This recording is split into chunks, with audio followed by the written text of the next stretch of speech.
Pernahkah kamu membayangkan betapa beratnya hidup di ujung utara bumi, di mana sejauh mata memandang hanya ada hamparan es dan salju yang turun dari langit? Jarang sekali ada pepohonan, apalagi rerumputan, dan kamu akan kesulitan untuk mencari teman. Itulah yang dirasakan oleh sebagian beruang kutub. Mereka pasti kesepian, kedinginan, dan tentunya kelaparan. Beruang kutub adalah beruang terbesar dan yang paling putih bulunya. Meski para peneliti mengatakan jika bulu putih mereka tidak benar-benar putih karena warna putih yang ada adalah hasil dari ilusi optik. Berbeda dengan kerabatnya yang menyebar di wilayah lain, beruang kutub mendiami kutub utara. Perlu diketahui, kutub utara adalah gunung es yang ada di Samudra Arktik. Jadi tidak heran jika sebagian beruang kutub yang hidup di dalamnya seakan menjalani kehidupan yang hampa. Tapi nyatanya mereka betah. Untungnya sebagian lain hidup agak menyingkir dari kutub utara, sehingga mereka masih menemui tanaman dan tentunya hewan lain. Ya meski mereka tetap saja kesepian. Mereka ini memang sangat berbeda.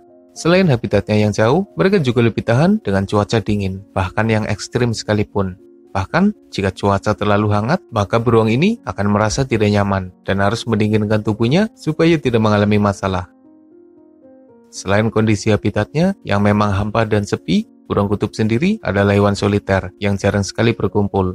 Mereka hidup menyendiri dan menguasai suatu wilayah kekuasaan.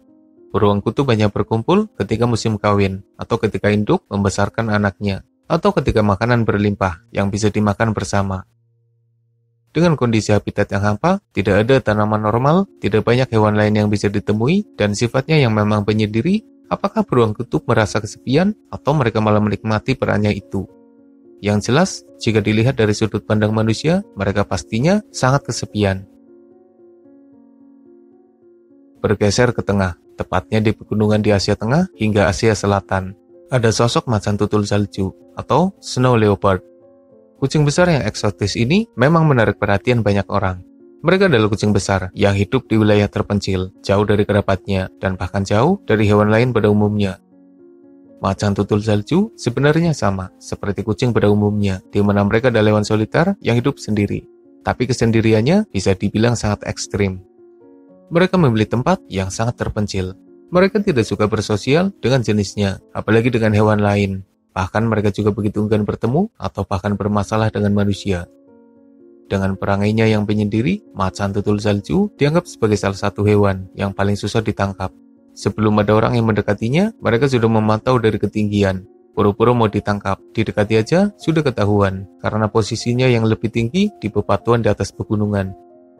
Macan tutul salju menghabiskan sebagian besar hidupnya sendirian. Mereka hanya berkumpul ketika musim kawin atau ketika induk membesarkan anaknya. Mereka sepertinya sangat menikmati kesendiriannya dan malah terusik jika ada tamu yang tak diundang, kecuali jika tamunya adalah hewan lain yang bisa dimangsa. Di pesisir pantai Amerika Utara juga ada sosok hewan yang kesepian. Namanya adalah solitary sandpiper atau burung perandai penyendiri. Burung pantai ini lumayan berbeda jika dibandingkan dengan kerabatnya, karena mayoritas adalah hewan sosial yang hidup bersama.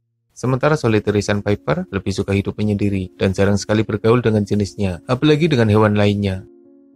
Ketika burung sejenis melakukan migrasi bersama rombongan supaya lebih aman dan tidak tersesat, burung ini tetap dengan kesendiriannya dan memilih bermigrasi sendiri.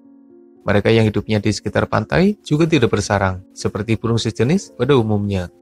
Ketika didekati, mereka jadi gugup dan ketakutan. Biasanya akan mengeluarkan suara mengancam, dan jika sudah tidak nyaman, maka mereka akan segera terbang menjauh. Sepertinya sifatnya yang penyendiri memang telah membuatnya jadi sosok yang tidak menyukai kehadiran hewan lain atau bahkan manusia. Mereka menikmati kesepiannya di sekitar pantai yang indah. Seperti halnya ketika kita membayangkan hampanya kondisi di hamparan es, puncak gunung, atau tepi pantai yang sepi. Di gurun pasir juga tidak berbeda jauh, bahkan bisa saja lebih parah. Sejauh mata memandang, hanya ada padang pasir, angin yang kencang, suhu yang panas, jarang ada tanaman, dan sumber air lebih berharga daripada emas atau bahkan berlian. Amerika juga punya gurun pasir, meski tidak se-ekstrim dengan yang ada di Timur Tengah atau Afrika, tapi tetap saja gersang. Nah, di dalamnya ada hewan yang hidup dalam kesendirian dan kesepiannya, bahkan hampir sepanjang hidupnya, mereka begitu kesepian. Kuda-kuda gurun adalah hewan yang unik, khususnya karena pemilihan habitat mereka yang memang berbeda jika dibandingkan dengan kerabatnya. Mereka adalah kuda-kuda berukuran sedang yang bisa hidup hingga usia 80 tahun, dan hampir 90% masa hidupnya dihabiskan seperti seorang pertapa. Karena kondisi habitatnya yang panas, susah makanan, dan minim air, kuda-kuda ini beradaptasi demi bisa bertahan hidup.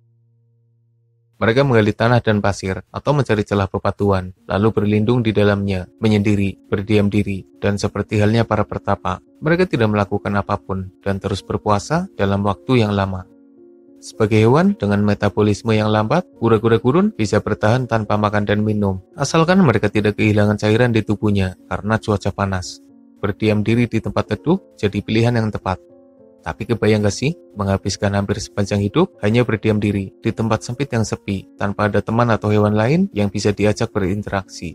Kalau manusia normal yang menjalaninya, sepertinya bisa stres. Karena perilakunya yang penyendiri itu, reproduksi mereka juga terbilang sangat lambat. Pasalnya untuk bisa keluar dari lubang perlindungannya, mereka harus menunggu musim yang bersahabat. Itu pun kalau mereka bisa menemukan pasangan.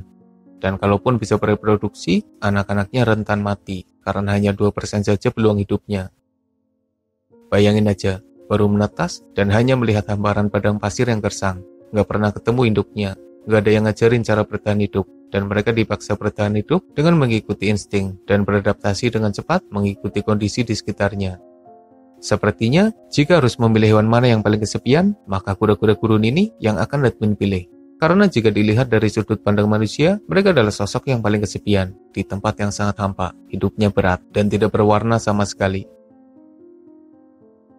Sebenarnya masih banyak hewan lain yang bisa dibilang kesepian karena sifatnya yang penyendiri. Tapi jika dibandingkan dengan deretan hewan yang sudah Edwin bahas, maka tingkat kesepian mereka masih kalah hampa. Beberapa hewan lain yang berpotensi kesepian adalah platypus, yang enggan berbagi perairan dengan jenisnya. Lalu ada moose, yang jadi rusa penyendiri. Kadal cukuala yang nasibnya hampir sama seperti kuda-kuda gurun. Lalu ada panda merah, macan tutul, koala, badak, sloth, armadillo, wolverine, harimau, dan hewan soliter lainnya. Berbicara mengenai hewan yang paling kesepian, Edwin jadi ingat dengan burung Kawaiʻō. Burung ini adalah burung penghisap madu asal Hawaii yang dinyatakan punah sejak tahun 1987 silam. Tapi akhir kepunahan burung ini menyisakan kesedihan mendalam bagi manusia. Ada sebuah video yang diyakini sebagai rekaman terakhir dari burung Kawaiʻō. Burung itu adalah pejantan yang sedang memanggil betina, panggilan kawin yang khas dari para burung. Tapi sayangnya hampir semuanya sudah punah, sehingga tidak ada satupun yang menjawab panggilan itu. Akhirnya burung terakhir ini punah dalam kesepiannya. Sosok terakhir dari spesiesnya yang tidak mampu bertahan karena tidak bisa menemukan pasangan. Dia mati dalam kondisi kesepian yang hampa, membawa akhir kisah dari burung Kawaiʻō. Itulah beberapa hewan paling kesepian yang ada di bumi. Mereka memilih jalan hidupnya sebagai penyendiri dengan berbagai risiko yang ada. Salah satunya adalah risiko kepunahan karena minimnya interaksi dengan jenisnya sendiri. Dan di era yang serba tidak jelas ini, banyak sekali manusia yang saat ini terlalu menikmati kesendiriannya dan enggan bersosial. Mereka lebih nyaman di kamarnya dengan gadget dan kehidupan maya di dalamnya. Mereka tidak bersosial dan menyambung silaturahim dengan orang di sekitarnya. Padahal manusia terlahir sebagai makhluk sosial yang harus berkumpul dan membangun jaringan sosial yang baik demi bisa bertahan. Sebagai makhluk sosial, kita harus bisa menjalin hubungan yang baik dengan orang lain dan jangan sampai hidup menyendiri dan asik dengan dunianya yang penuh kehampaan itu. Jangan sampai kita kesepian dan bahkan punah seperti burung Kawaiʻō.